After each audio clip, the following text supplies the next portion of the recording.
Hello, यो चाहिँ मेरो अलैँची बारी हो। सफा गर्न पाएको छुइनँ, भ्याएकै छैन। अरूतिर पनि छ, अरूतिर सफा गर्दै ठिक्क भइरहेछ। योपालि अलैँची पनि खासै फले जस्तो छैन। यस्तो यस्तो बिचरा धेरै भइरहेको छ। हेलो साथीहरू, यो चाहिँ हाम्रो बारीमा फलेको सिमी हो। यो चाहिँ बर्खा मासको सिमी हो। 12 मास फल्छ, हिउँदमा रोप्यो भने पनि फल्छ। खाँदा एकदम मिठो हुन्छ यो सिमी चाहिँ।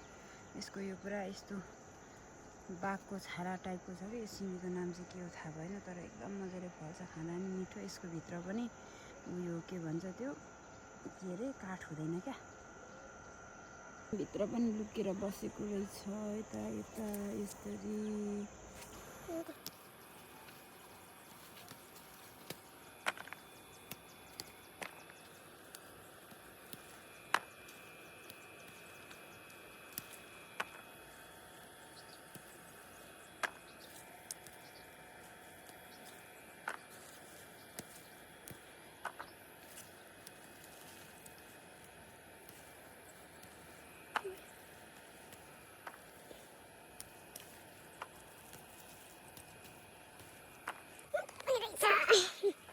के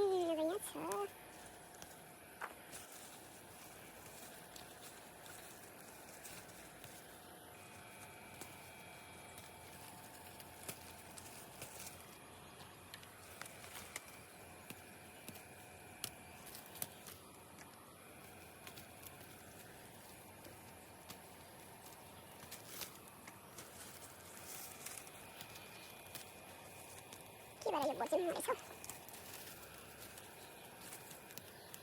यता कता झऱ्यो?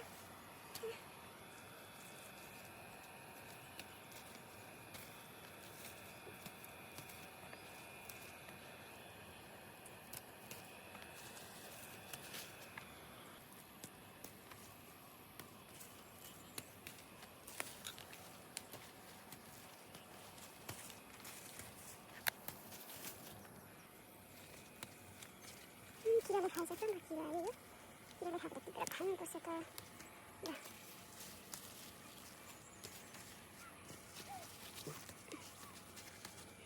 किराले खाएछ, किराले खाएछ।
के भयो सिमी?